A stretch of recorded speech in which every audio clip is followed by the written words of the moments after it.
So if you ever wondered what the Roddenberry family thinks about Kurtzman-era Star Trek Wonder No More, apparently at least Gene Roddenberry's son cannot wait for it to get rebooted under the new Paramount regime. This is coming from the direct. I'm sure people are not very happy about this. Son of Star Trek creator is convinced Paramount's new owners will actually make the franchise better. Exclusive! The Star Trek team seems to feel as though the franchise is in good hands at Paramount.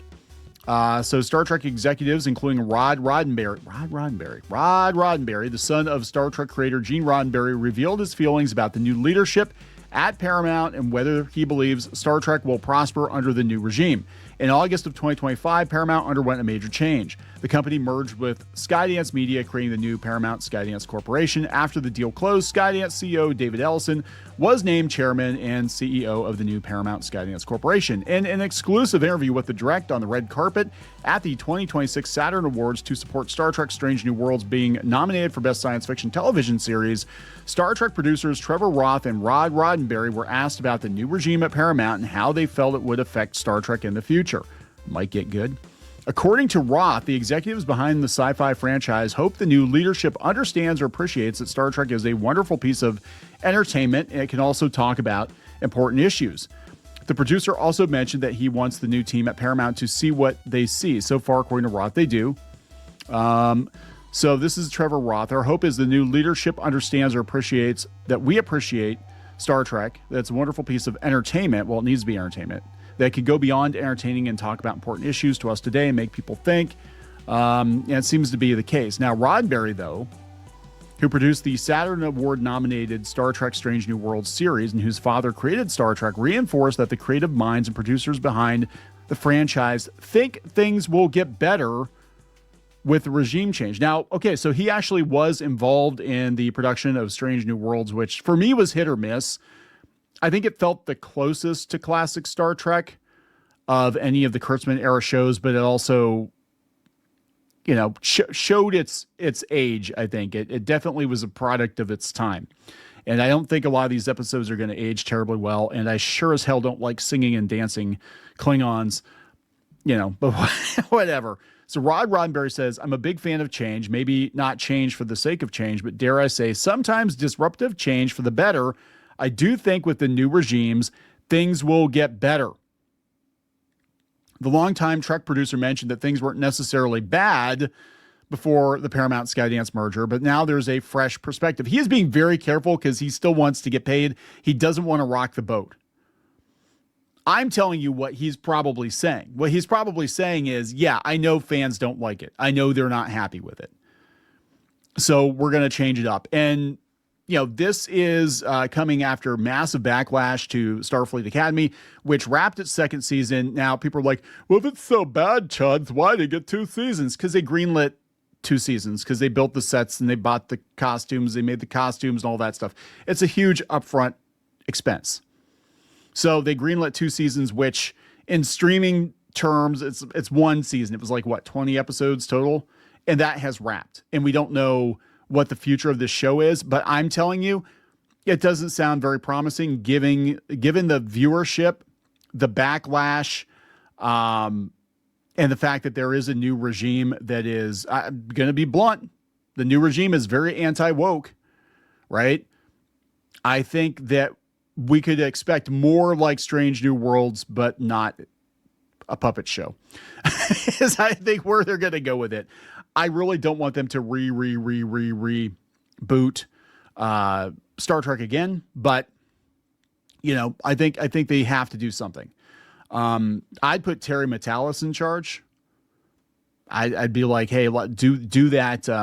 Was it New Generation or whatever, Last Generation, whatever they were going to do, the follow up with Picard's son.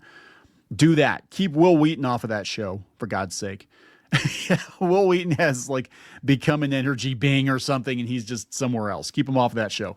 But I would kind of pick up the baton and go from there, or just different crew, different period of time. Yeah, but obviously in the same timeline. What do they call the same timeline? Is it the prime timeline or the alpha timeline or whatever the hell they call it? Not the Kelvin timeline. And this is how checked out I am. I would have known this like 15 years ago. I would have known all this shit. I don't give a shit now.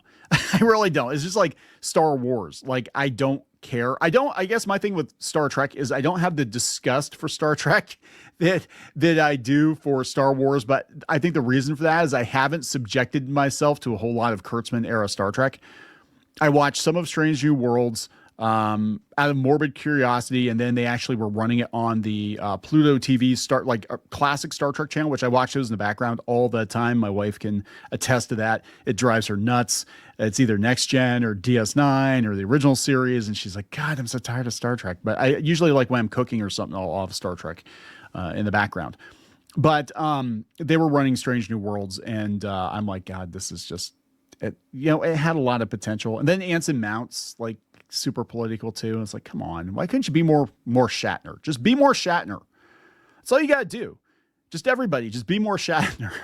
I wish like most of the people who worked on this show, on this franchise, would be more like Shatner, right? And they're not. They all have to give their hot takes or whatever. It's like, God, whatever.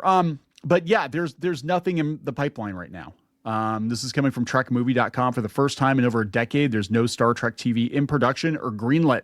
If you think you're getting a Starfleet Academy season 3, I wouldn't hold your breath. I'm not saying it couldn't happen. I'm saying it is highly unlikely, and it sounds very much when you've got the son of Gene Roddenberry saying, he hopes things are better. He said, it's not that they were bad, but I think there's a fresh perspective, and that this heightened climate of humanity right now, I've got a lot of high hopes that they'll understand and recognize that Star Trek has a very important message and story to tell, and that it really needs to be highlighted, emphasized, and put out there. So I have high hopes that the new regime at Paramount will recognize that and give us something good to watch. Give us something good to watch. He knows. Right? But you don't shit where you eat. And that's the thing too. People got to realize when you're talking about Hollywood people or comics people or whatever, and people are like, they can't be that stupid. They have to know the stuff's not good. They have to know that it's not resonating with people. Yeah, they do. They do. But you got to put on a brave face and be like, well, we still got to make our money back. So even if it's the worst possible shit, we got to still try to talk people into watching it because their jobs depend on it. If we want to get more work, we got to make sure that they watch this shit. And in some ways, they're actually contractually obligated. They actually have like morality clauses and stuff in contracts that you will say nice things. You will help promote the movie. Even if you hated the fucking movie and you know the movie's terrible, you will help promote the movie. Right? And then you find out like 5 years after the fact that they were very, very, very aware of what they were working on was basically Springtime for Hitler. They knew it was bad. They knew it was very bad, but they had to convince the audience that to go see it anyway, even if it was the worst shit possible. Trust me, these people are not as dumb as you think they are. The people that are dumb are a lot of the recent hires over the last 10 years that think they put stuff out there and everything they do is just pure solid gold. Right? And they cannot take any criticism whatsoever. These old dogs, they're very aware. It's kind of the same with the legacy people that they bring in to kind of boost the new show. I do believe in some ways that they actually feel the way that they feel. And I think they feel bad for the people who get caught in the crossfire. Like, look, you're just hired to do a job. You're an actor or an actress. You were just hired to do a job. Take it up with the executive that greenlit the shit show in the first place. Take it up with the writer that wrote the shit. Take it up with the PR department that puts you in the crosshairs. Take it up with the media, especially that has misrepresented what you have said in interviews. But you've got like Jonathan Frakes, and Jonathan Frakes, I think, is a pretty good guy. I've seen him in podcasts and stuff. He's been at different conventions. He seems like he's a good guy. I think he's trying to shield the actors, the Starfleet Academy actors, from the shit. He's not wrong in the fact that there was backlash to Next Generation. I don't know if a lot of people remember this because they're too young to remember it. So my uncle was really big into the original series, Star Trek.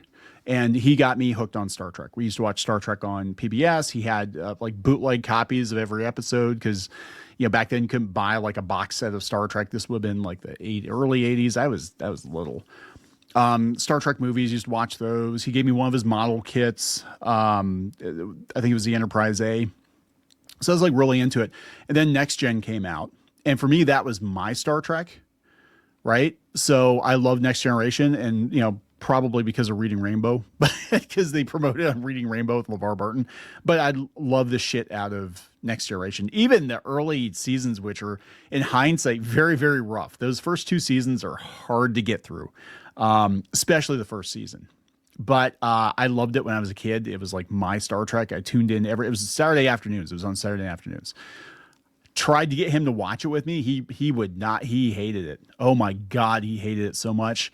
And this is before the internet. So I can only imagine there were a lot of guys like him that really just hated the show because it was very different from the original series. I mean, aesthetically, the first season was very much like the original series. I mean, a lot of those episodes felt like they could have been the original series, and I think they were like leftovers from phase 2, if I remember correctly. And that's the whole thing.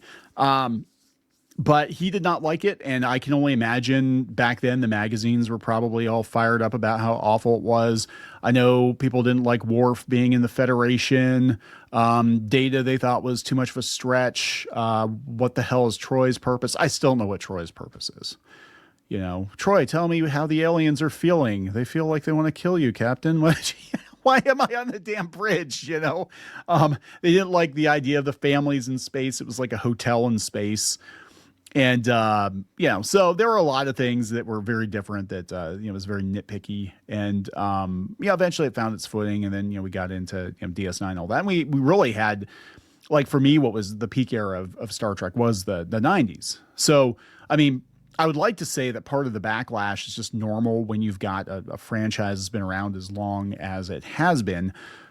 But it does seem like in recent years, especially with Star Trek, a lot of the stars are very antagonistic toward the fans that help them, have a career, right? Like, you don't have to agree with people. You don't have to go out there and be like, I love the Trump. Let me put on my MAGA hat and live long and prosper and all that shit. No, nobody's asking you to do that, but just realize that, there's a lot of different kinds of fans out there. But there are going to be trolls. There are going to be people that attack people. And I don't think it's ever good to go after, we try to be careful. Like, we try to talk about the news and try not to be like, go after people in particular, unless they really just are fucking stupid and they're making headlines for being fucking stupid. And so I think Jonathan Frakes is out there trying to protect people. And apparently he actually, Tatiana Maslany's that tracks. He actually did protect the actors. He directed episodes of Starfleet Academy or an episode of Starfleet Academy. He's directed like everything, like Star Trek. Like, he's never disappeared. He's directed episodes of The Orville, for God's sake. Like, he never left Star Trek, but he actually does seem like a pretty good guy. But yeah, he says he's no stranger to the director's chair. He has numerous credits in the wider Star Trek universe. It was literally the biggest Star Trek set ever, he said. And so that was a pretty daunting and funny way to shoot. It was also, so there's another reason why I don't think it's going to get another season. It's too expensive. By the time I got to them in episode 9, I benefited from all the many thousands of hours they spent working together, finding their rhythms. He talked about how emotional it was for him. Yeah, there are some big stars. I like Holly Hunter. I do. The character is like, eh. So they talk about him getting to the backlash. He said, I was prepared because when Next Gen came out almost 40 years ago, we were trolled. He laughs. Nobody wanted us. And this was pre-internet. Yeah, but still dimensionally more painful today. And the trolls are hiding. The trolls are hating. Are the trolls hiding? I don't know. They're pretty vocal on social media. I don't think they're hiding. It's the first rule of the Constitution. I guess they're entitled to their opinion, but it surprises me how aggressively anti they are with each new iteration of the show. And it continues to surprise me, and I try to not let it upset me. So that's that too. And that's the thing too. Like, you can say, and here's where it's different. He actually seems pretty balanced, but a lot of people take it very, very personally. Like, your show sucks. The characters suck. It just doesn't feel like Star Trek. Well, you're a Nazi, bigot, homophobe, racist, whatever. And maybe some of the people going after them are, I'm not going to say that they're not, but you have to realize it is a piece of work. People are going to have subjective feelings about it. It is what it is. But I'm telling you, reading between the lines, this really feels like Gene Roddenberry's son is not happy with this version of the show, or he's looking forward to a reboot because he's probably like, yeah, I could have told you this wasn't going to work, but They were going to do what they were going to do, right? This guy reminds me of Dan Aykroyd. I mean, before I wrap this episode up, he was out there when I talked about, people having to put on a face and, prop up the new faces or whatever. I love Dan Aykroyd. I do. I think he's phenomenal. I actually like him more for his paranormal stuff. Like I'm watching his show on History Channel or whatever it is right now. It's really cool. I like him more for that than I do his acting. I'm going to be honest, because he's genuinely interested in paranormal phenomenon, and he's very well versed in it. He's very articulate about it. He does seem to be very much like Ray Stantz in real life, so he's pretty cool. But he was out there promoting Ghostbusters 2016. I remember they were doing the tours, and he was out there. Oh yeah, it's the best Ghostbusters. It's gonna be great. Everybody, we're all coming back for cameos. This is Ghostbusters 2016, fantastic. Blah blah blah. Everything's great. That was on the promotional tour. A couple years later, I could have told you it was going to fail. It was going to be a huge flop. It was too expensive. The director was combative. All this shit came out. And that's, so you will see hindsight's 2020 that a lot of these people are like, how could this person betray the fandom? They might be contractually obligated to. They're not getting shit where they eat. They want to work. And that's the thing. Like, they're going to look at this and be like, yeah, if I say shit now and I make headlines now, that director, that producer, that studio, they're going to remember when I helped tank their movie or what, and so usually when you hear them say something, it's when they have nothing else to lose. It's like Matthew Modine. He waits until after Stranger Things is done to say, yeah, I hated the ending, right? Because he has nothing to lose at that point. It's not like he's, well, Matthew, we're not calling you back for season 6. There was no season 6. So wait a couple of years. You might actually get some honest opinions on this era of Star Trek from the people that, phoned in cameos or whatever. I can almost guarantee it. Anyway, I'm going to wrap it up. Please subscribe. We'll talk later.